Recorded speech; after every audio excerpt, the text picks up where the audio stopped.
In this video, you're gonna get to know everything about the American DJ Mini Dekker. Why I think this is the most underrated DJ light out there, why is it a good device for your event, getting to know the technical specifications, see a demo here in the studio about the device, but also getting my personal conclusion and summary on it. Is it a good buy or not? Hi, my name is DJ Jakob. Welcome to the channel where I'm gonna reviewing tech devices for DJs, doing mashups of dance songs, and post everything related to light, sound, and laser.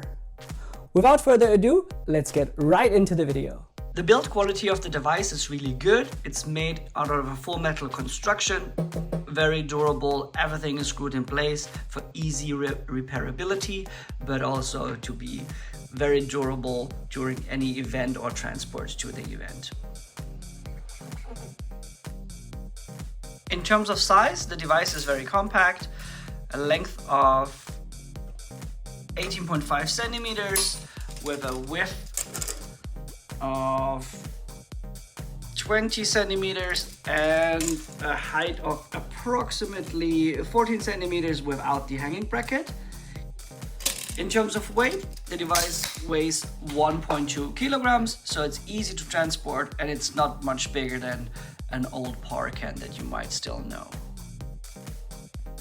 In terms of power consumption, the device is very low on power. It has built-in two 10-watt RGBW LEDs, which are really bright, and you can see them later in the demo, so stick around for that. Nevertheless, the whole device only consumes 25 watt and is universally capable of taking in voltage between 100 and 240 volts. Let's have a closer look at the unit. On the back, you can find on the left the microphone and the microphone sensitivity potentiometer to change the sensitivity in the sound to light mode. On the bottom of it, you find your DMX input in XLR3 pin. You're also going to use this for master slave settings. On the top, you can find your multifunctional display where you control all of your control modes, but also where you can change your DMX address. And last but not least, on the bottom right, you can find your IAC connection. This is just an input and no output to slave any other devices through. And on the top of it, you have the safety eyelet where you can connect the safety. If we're moving the unit to the side, you can see the fan to cool down the two 10-watt LEDs inside, the hanging bracket with the included brake, which is actually very solid. And on top of the unit, you can find the array of plexiglass lenses. So let's see the device in action. Let's plug it in and see what it can do. First thing you're going to see is a little flash where the LEDs goes on. Now the motor will make a reset, and on the display you see the device is powering up. As soon as the display changes, you know the device is ready.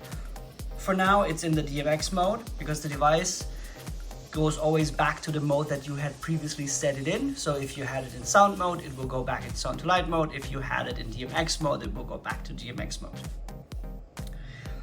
One thing to keep in mind, and this is something that threw me off also in the beginning, the display will turn off at a certain point, and to reactivate the display you need to press the menu button once, but then there is still a display lock on the display, so you cannot accidentally input something that you don't want.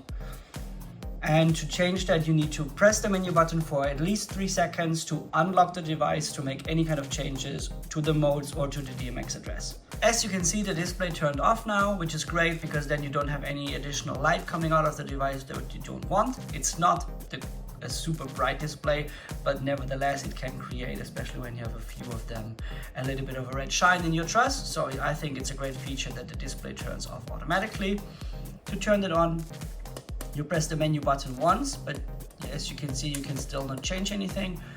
Therefore, press the menu button and hold the menu button for 3 seconds. And if you do that, then the display will unlock itself automatically. So now you can change the address, you can go into show mode, you can go and turn on and off the sound to light mode, or you can see the version number of this device. It doesn't have a lot of functionality within the display, so essentially it's just the show mode and the DMX mode, and you can activate and deactivate the microphone. This is also something that is specific about this unit. So if you're gonna go into the sound to light mode, you will see there's only an on-off possibility. If you turn it on and you go to the show mode, as you can see now the device is putting out the show. What happens is the microphone is now reactive. You can change the potentiometer, and as soon as you tap on the microphone, in this case if you would hear some music with a bass drum, you can see that the device is accordingly changing the speed of the motor to the beat. This is also one of the downsides of the device, as it only has one built-in show. There's not a lot to choose from. You cannot set up a specific color via the display. You cannot choose anything via the display. So the device is really for DMX, but in DMX mode, it has plentiful options to choose. You can choose every single color, you can choose the position and the speed of the motor, but you can also choose separate strobe effects, and especially when you have more than one device, it looks tremendously good on your dance floor, which you can see later in the demo as well. Looking at the front of the unit, you can see the rows of plexiglass lenses there. Everything is screwed in place, and you can also see how the different RGB and W LEDs are creating the different colors. RGB, red, green, blue, W, white. So every color can stand individually, but they also can mix together. As you can see now, red and green is gonna go to yellow. Red is obviously a single color, as well as green and blue, but then you have all the mixed colors between. For example, this purple, which is red and blue together. One thing specifically to mention, this device is equipped already with a silent fan. It does not come with a silent fan right out of the box. Depending on your purpose where you're going to put the device in, let's say you put it in a bar or in a nightclub where the volume is not significantly important to you of the fan, it doesn't matter that much. I'm coming from a wedding and event environment where I need to have the fans be really quiet, especially if the device is not running yet, but still has power. This is why I changed all of the fans in my devices to silent fans. To compare the fans, I have now a device which I didn't switch the fan yet, plus the one that I have switched to the silent fan. So I'm gonna let you hear the difference and decide for yourself, is a silent fan modification important to me, or does it not matter at all? So again, this is the device with the silent fan.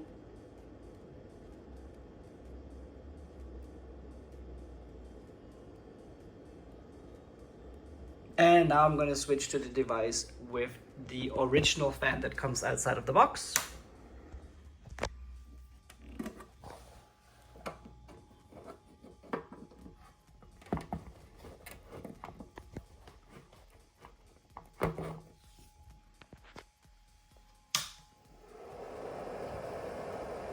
This is now the original fan. As you can hear, there's a significant difference between the silent fan and the normal fan.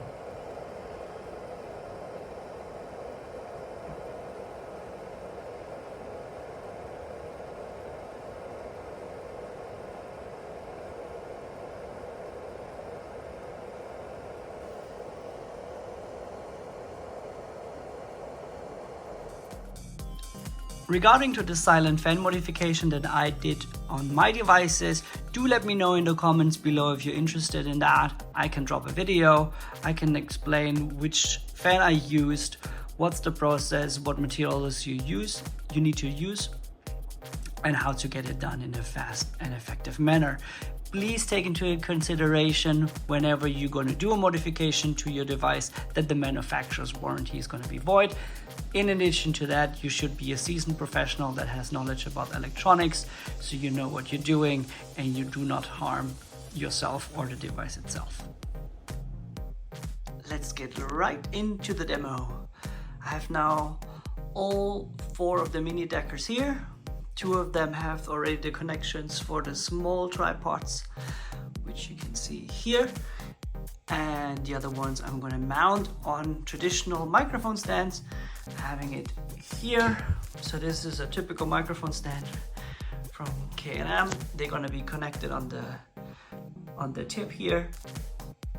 just removing this little screw and then screwing them in, and then they can be on different heights.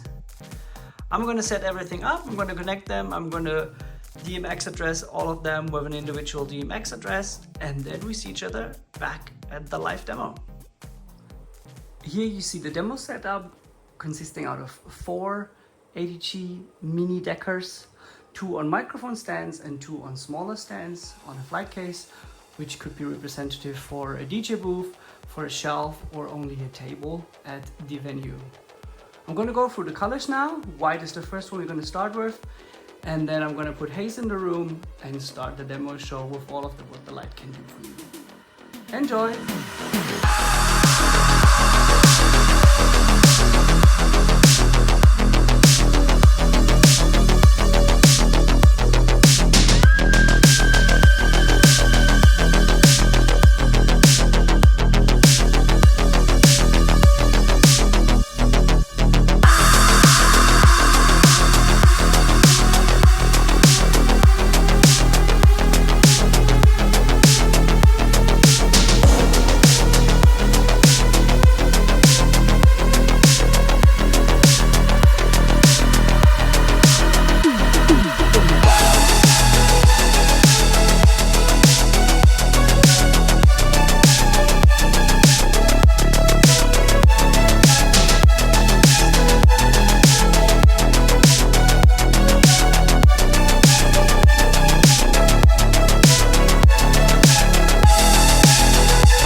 My summary on this device.